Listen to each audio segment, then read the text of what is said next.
Privacy is in great peril these days. Privacy professionals are on the front lines protecting privacy. They work within organizations to ensure they follow the law and best practices to avoid doing bad things.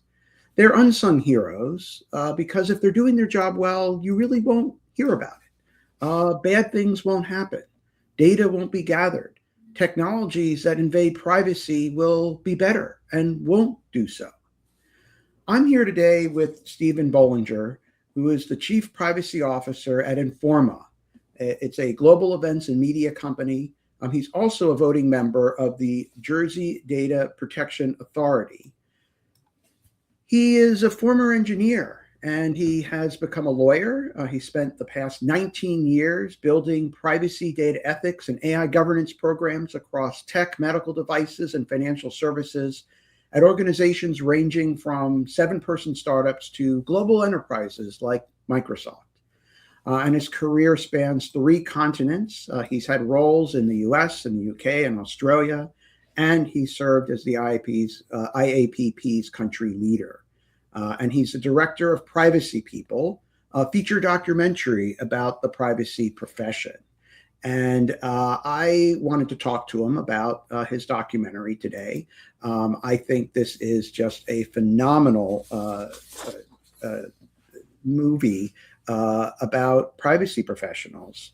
Before we launch into this, and we're going to show clips of it and talk about the role of privacy officers, I'd like to just do a quick plug for my Substack. For those of you who follow me, if you want to read some of my essays on things, I've been writing a lot these days on my Substack.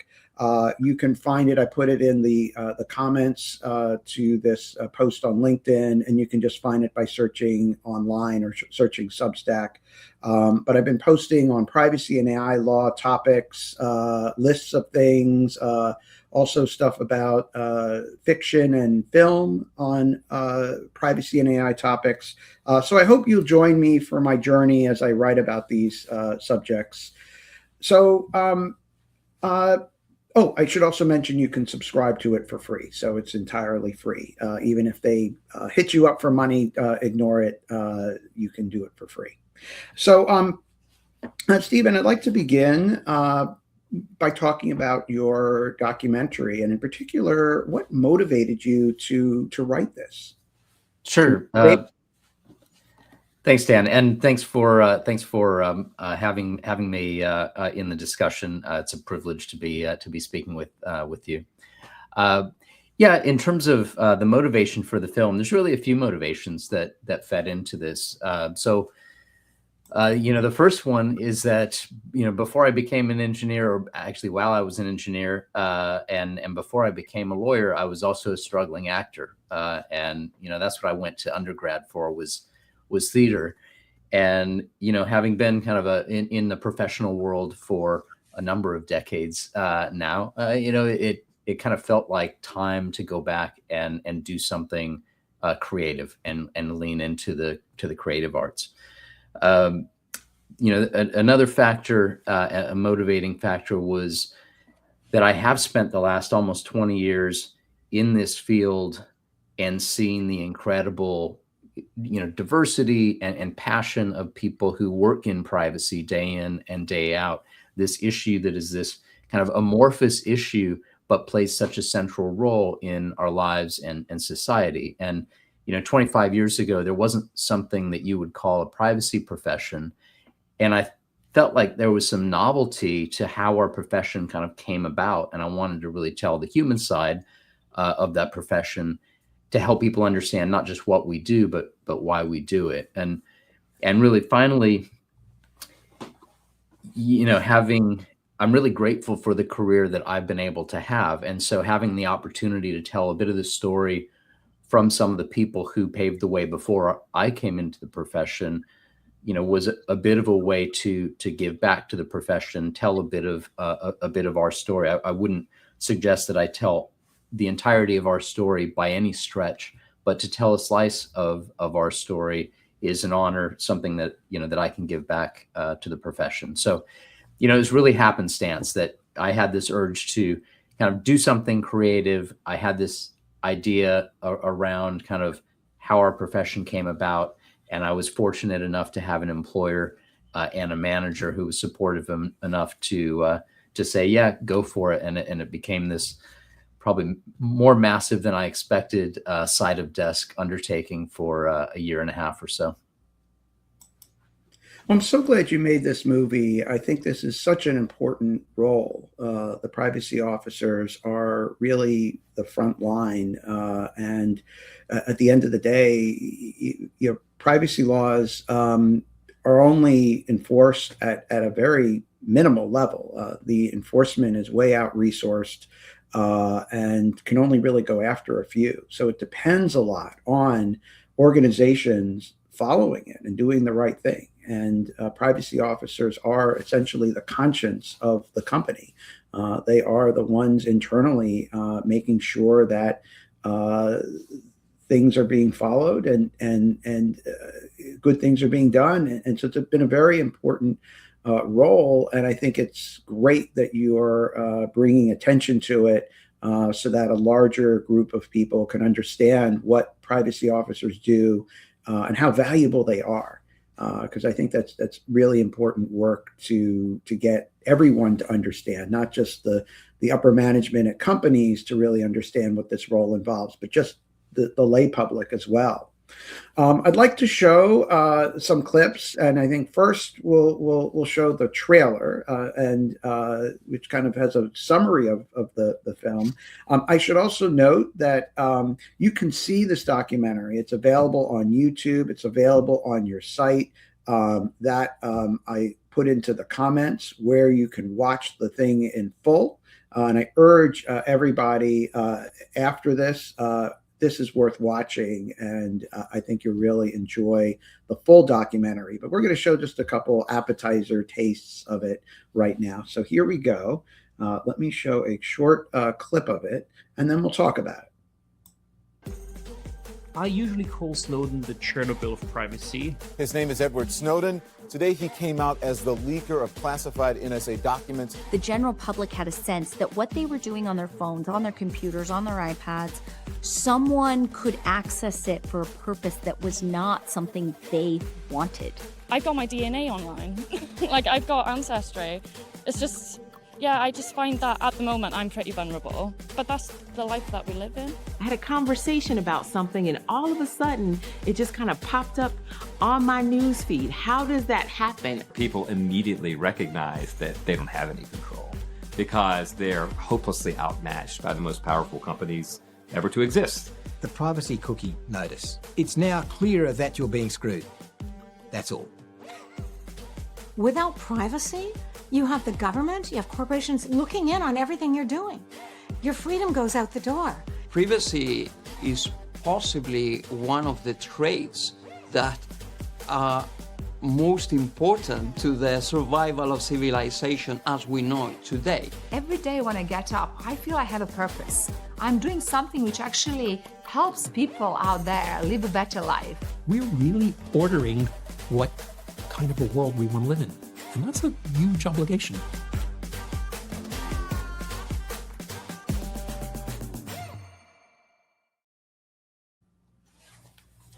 So I'd like to get your thoughts on the rise of the privacy profession. And it's over in the EU, it's called the data protection profession. So the chief privacy officer and the chief data protection officer. But the profession also includes others who work on those teams: product counsel, general counsel, outside counsel, regulators. It's really grown up quite big. So tell me a little bit about its development. Yeah, sure. I don't really see privacy as starting to become a profession, and really even still then in its infancy, until around 2000. So up until then, we really see privacy in kind of regulatory silos, at least in the US. So, credit reporting agencies was really a start, the Fair Credit Reporting Act. And then we had privacy related regulations around financial services with GLBA. HIPAA for health data in the 90s. Now, Germany had DPO requirements as part of its original federal privacy law since the late 70s.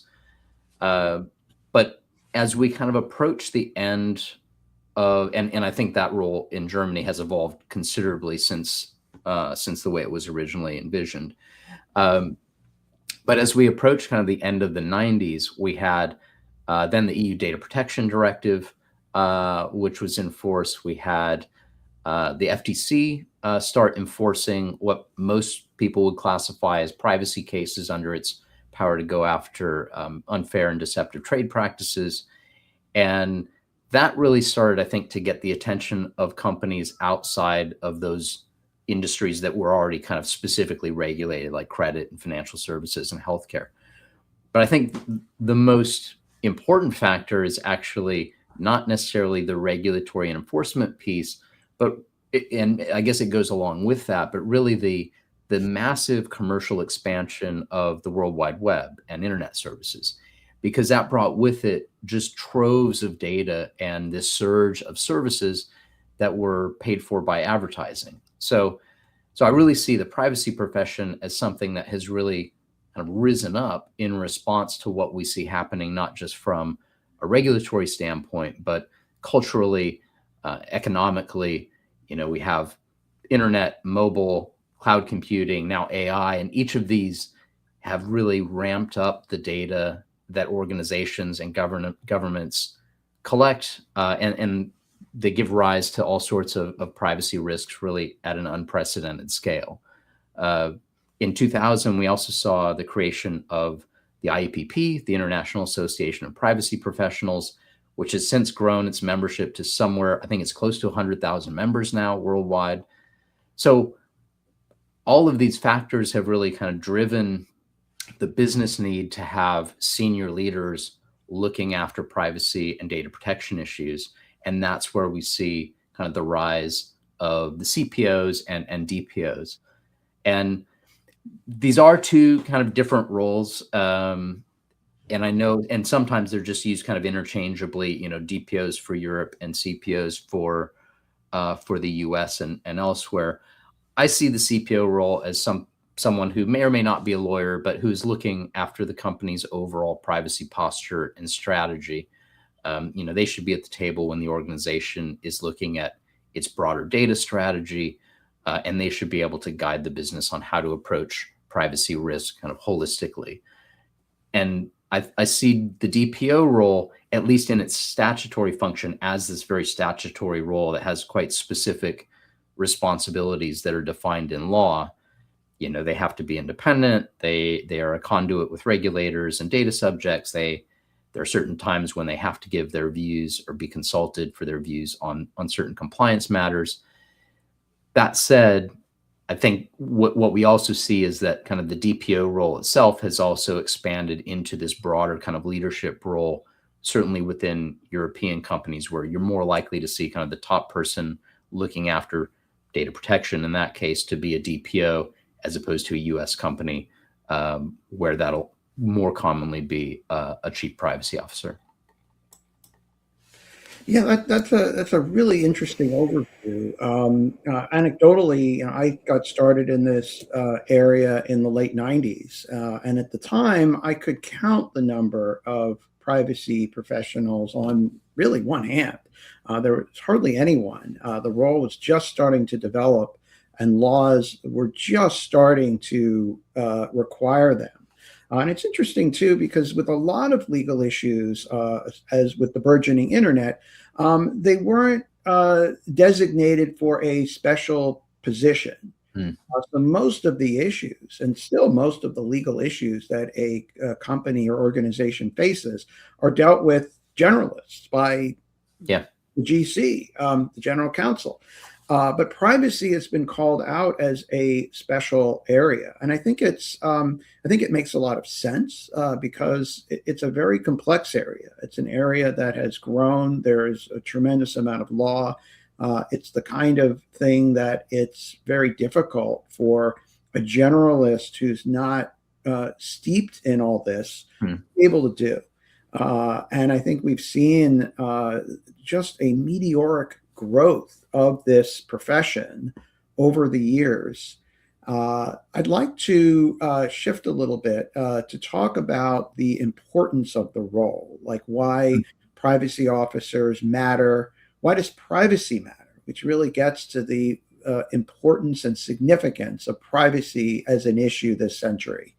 And your film talks a lot about that. It has a lot of interviews with people discussing why this all matters. Why should we have someone who is devoted full time to addressing these issues?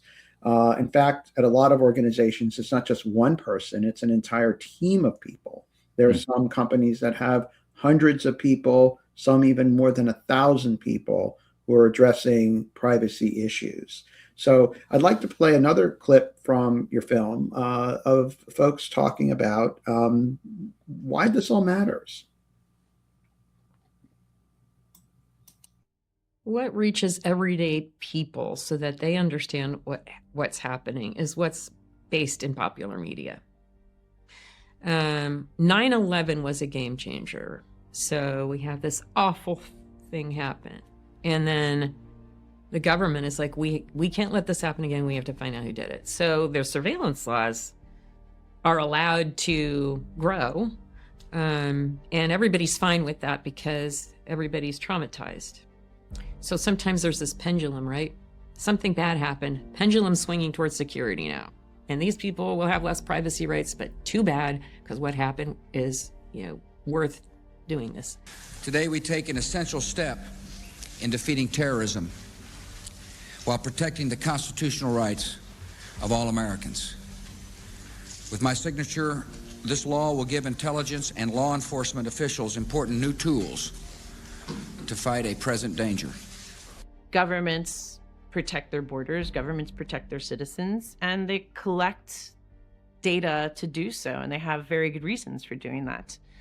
It's the part of the conversation about how they get that data that I think is the most contentious piece. His name is Edward Snowden. He's an American former CIA employee and computer technician. Today, he came out as the leaker of classified NSA documents that spell out a secret surveillance program. So then Snowden comes along. He's like, yeah, but look what they did, right? They're massive surveillance programs, bulk surveillance, and guess what? U.S. citizens are involved. Well, wait a minute. What happened here? So that got people waking up to government surveillance. So it was the first time the general public had a sense that what they were doing on their phones, on their computers, on their iPads, someone could access it for a purpose that was not something they wanted.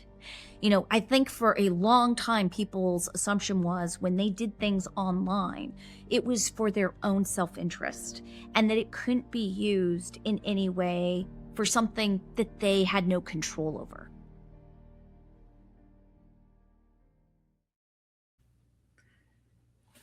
So in this role, what are the things that privacy professionals do to address privacy in organizations? What is their day to day, and what as you made this, like, what did you get a sense of the variation in the role or the consistent things in the role?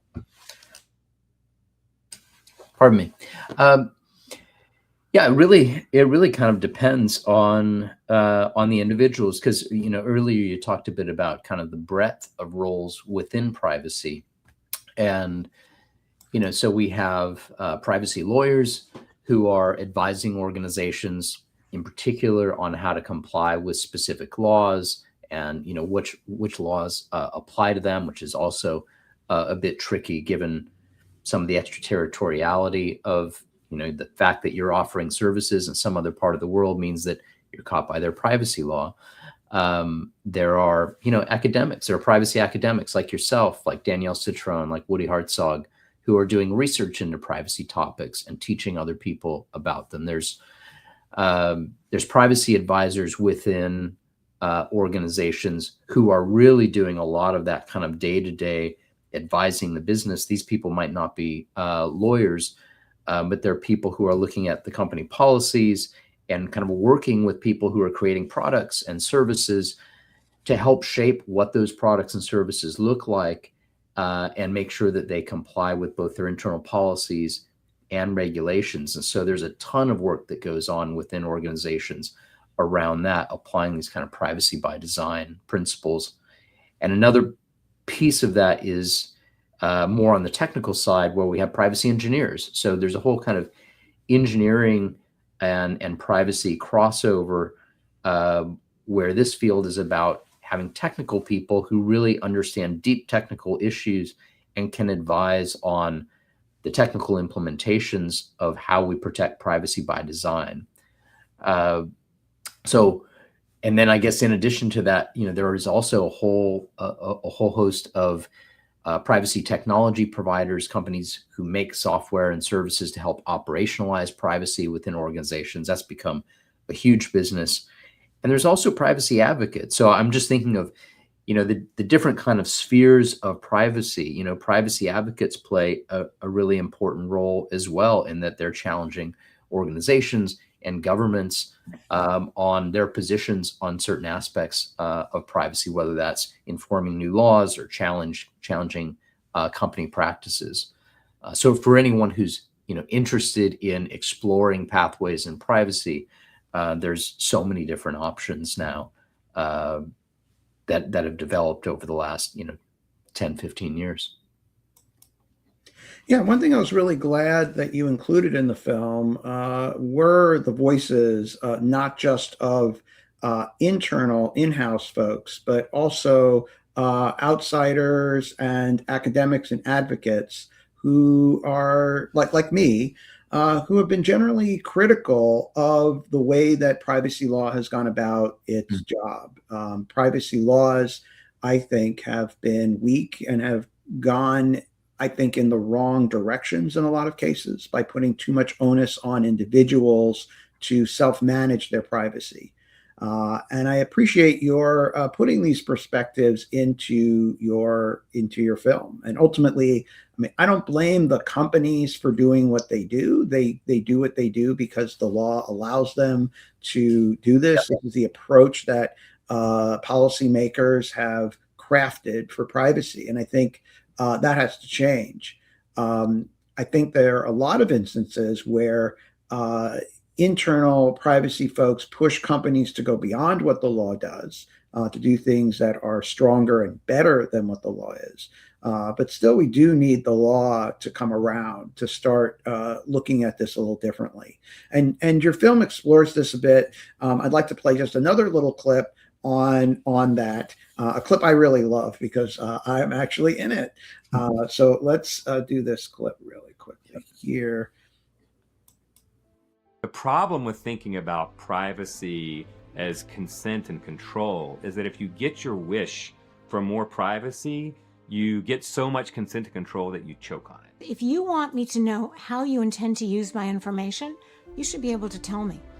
And if you can't explain it, if it's going to take 20 pages that I have to read, I'm not going to consent to it, because that means there are additional uses somewhere buried in there probably. I reject that. You have to explain to me, why do you want my information? How do you intend to use it? When you go to the supermarket and you buy milk, you don't have to research the farm that the milk came from. You don't have to become an expert in pasteurization.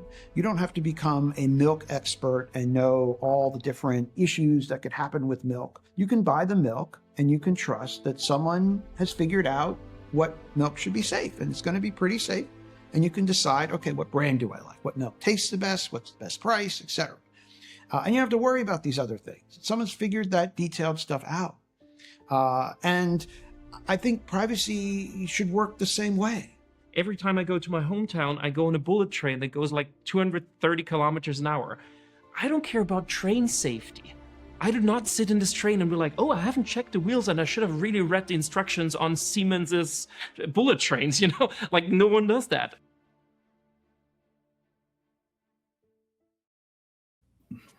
So, what are some of the things that you learned when making this documentary? What are the takeaways? You spent a lot of time talking to all these different people, What are some of the takeaways that you got personally from having all these conversations? Sure. Well, the first one is I learned a lot about making a documentary, which actually was one of the things that drew me to it, and that was fantastic to have an opportunity to dive into something almost entirely new and learn a lot.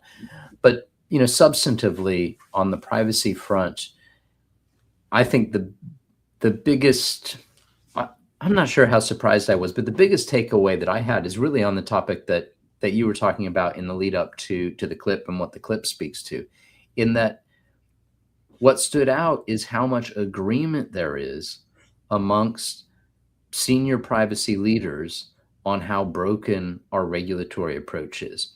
So whether I was talking to an advocate like Max Schrems, an academic like you, a former regulator like Malcolm Crompton, or an industry leader like Uber's former CPO Ruby Zeffo, everyone agreed that the approach that we take today around notice and choice, or notice and consent, however we want to term it, fundamentally just doesn't work. And so, the services that we interact with on a daily basis collect far more information and use it in far more ways than we could ever imagine. Pardon me. And so the idea that we're going to address this by giving individuals a succinct, 3-line notice, or for that matter, even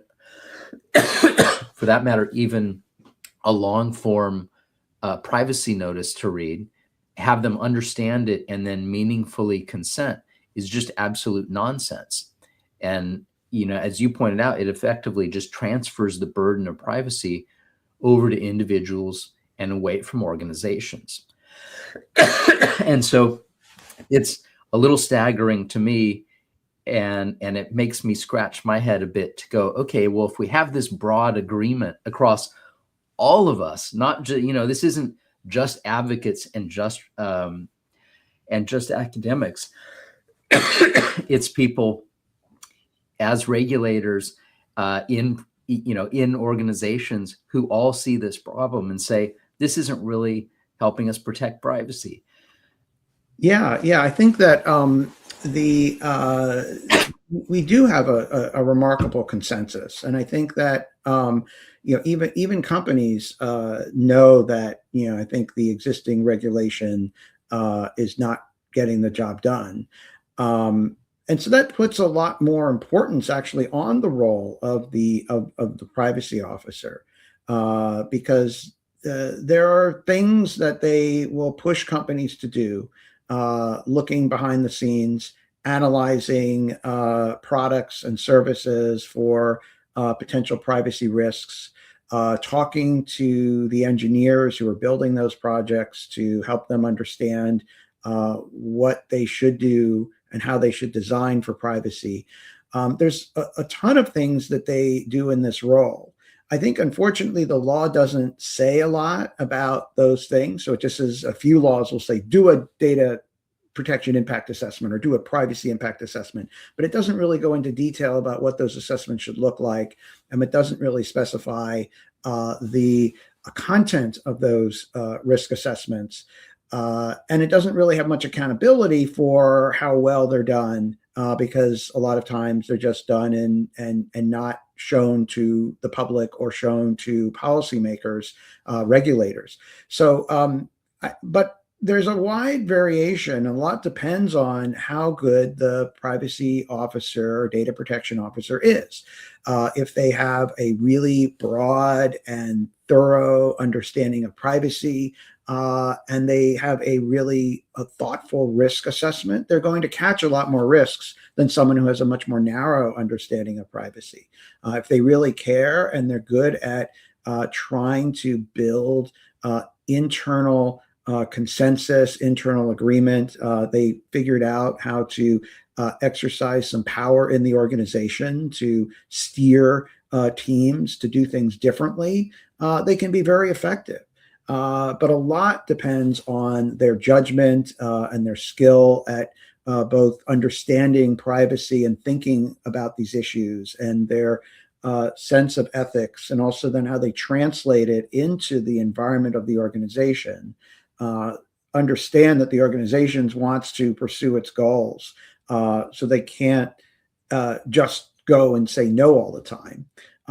So they have to be strategic, and they have to understand the business. So there's a lot of components to this role. And it's a very complicated role, but if they're doing it well, there's a lot of things they're able to do that right now the law isn't doing and isn't getting done, but they are getting done. So I think that's another thing that makes this role important.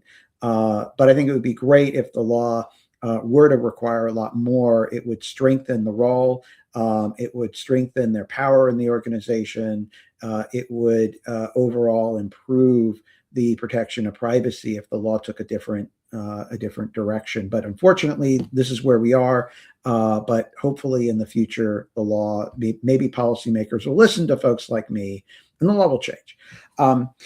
One thing also that your documentary does that I really found interesting and I liked a lot was it talked about the rather unique representation and role of women in this profession, because unlike a lot of professions, especially ones involving technology, where women are underrepresented in privacy, we see, in fact, a very healthy representation of women in this profession. And I'd like to show a little clip about from your documentary about this, and then talk a little bit about that and some more things about privacy officers. This person said, so what are you working on now? I said, well, pretty much all of my time I'm spending on privacy. And he looked at me and he said, why? Often people give to women something nobody knows about. Here was a new practice area that had openings for us that we didn't have to work through a network to get involved, and it was all new. And so there was a tremendous amount of opportunity. It's a fascinating, complex field, and I think women like complexity. Not to say that men cannot deal with complexity, are not attracted by it, but that probably makes it an interesting space for us to grow, because we are used to juggling different things at the same time. I could see women in power doing a job at a very high level within organizations and being able to still rise and compete in that area. It creates an example for other women who are thinking about the profession or who are new to the profession to see to what they can aspire. There was a real sense in the privacy community of, I don't want to say just women, but a lot of women supporting each other. It doesn't necessarily come with power or even any visibility. It's just something interesting. I learned something, it's the right thing to do. So I think privacy was like that. And it ended up with a lot of women in it. And it's glorious.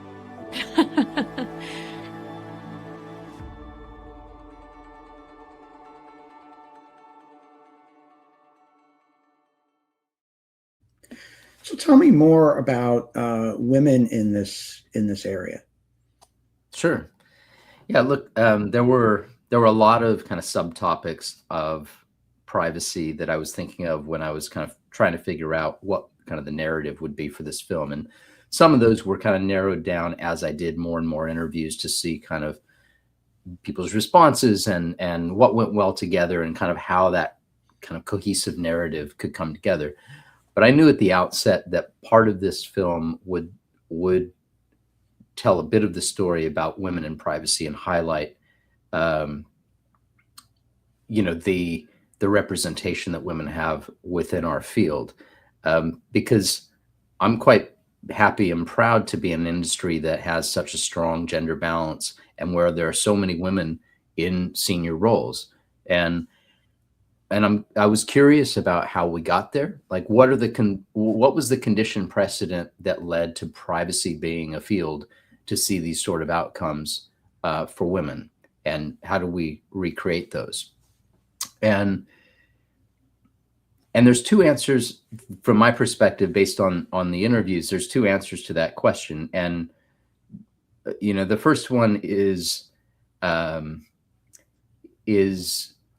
bit depressing and a bit heartbreaking, in that when privacy was really getting going, many men who were already in other senior roles didn't think privacy was going anywhere, and they didn't pursue it. And some of the interviewees talk about how women, especially in law firms and even in-house roles, they were kind of given privacy as something because it wasn't seen as something glamorous, that people weren't fighting for it. So they'd give it to one of the examples is give it to a part-time working mom. And like I said, I think that's kind of heartbreaking that was part of the entry point. But I think the women who took on these roles really got the last laugh, because they became our pioneers in many ways. And I think if you look across industry, you see so many very senior women in these roles. And I think the other answer to that question around kind of what's the condition precedent to lead to this is that privacy was a green field. And I don't know that those come along all that often, where we really see kind of a new profession being carved out that doesn't have, kind of decades of legacy and kind of professional networks and kind of inbuilt, an inbuilt network of people. And so there's a bit more of a level playing field for people to start. And so this wasn't an established profession, and it lent itself to really any and all entrants. And I think we're actually starting to see a similar story play out in AI governance, where you can already see that there are many really impressive women who are leading the charge, and who are quite prominent. And so I hope we continue to see that. And I guess I'm curious to see what are those other industries that are these greenfield places where we can see more representation. Yeah, you raised something that I'd love to get into, which is AI, which I think is part of the future of this profession. And I'm curious about your thoughts on where do you see the role of privacy professionals going in the future? How do you think it's going to develop? And how does AI work its way into the mix? Because I think generally that when AI started becoming popular about 5 or 6 years ago, it was something that was essentially dumped into the lap of the privacy officers to say, well, it's a new issue, it's just starting, you're focused on governance and ethics, so we'll just give this to you, and it involves technology, so we'll kind of drop it into your bucket. And they took it on, and I think that now we are seeing that the area and the law is expanding. We really don't have a chief AI officer. At least I'm not aware of many. Probably a few, but not many. So a lot of times this is still being handled by the privacy team. And so I'm curious, how do you think this affects the role? What do you see for the future of this role? Yeah, I think privacy teams have taken on AI governance, and I think even where you do see chief AI officers, oftentimes that's more of a commercial role, kind of leading how a company is going to commercialize AI, as opposed to more of that kind of governance piece. We do see some CPOs having kind of, in a former role of mine, it was chief privacy and data ethics officer, which had this kind of AI component. So you see it in spots, but it's not quite consistent yet. I think as an industry, I think we are broadening out from just privacy into this broader kind of digital governance space. The truth is, if I was starting today with a blank page and no history, I would probably call it data governance, but that's already a discipline that is quite particular and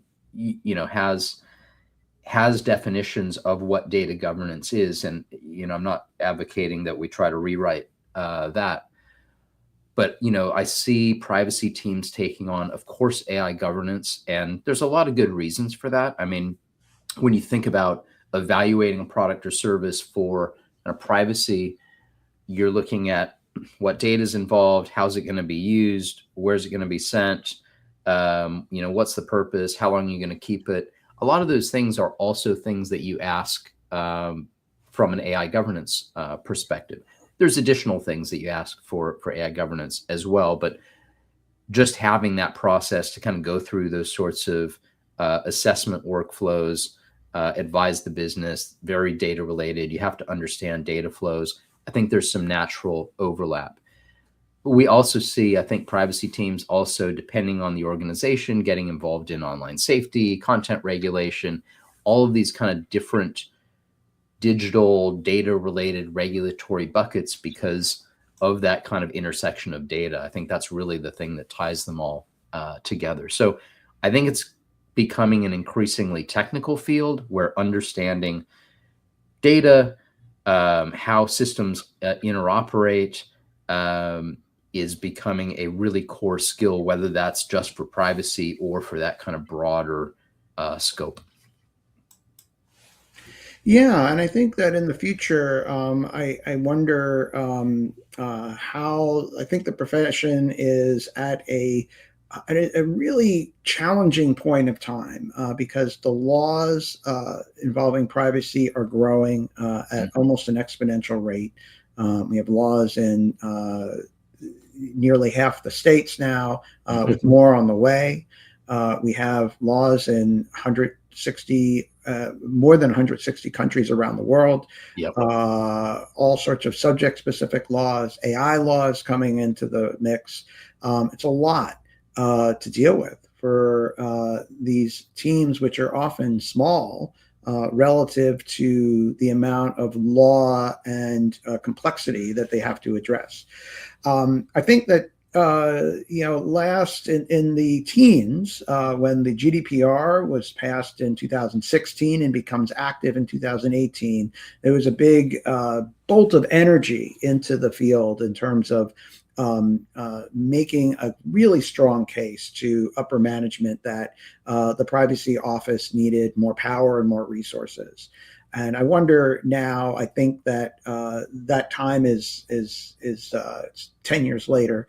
And I think there needs to be another moment because I think that the growth of the resources that these teams have has not kept pace and needs to really be upped. And I think their power needs to be increased. And part of that's due to the law, not doing enough, which isn't creating enough urgency on the part of companies to increase the power of this role. So I think we're in a point where they're doing a lot more with incredibly important issues, especially if AI is in the mix.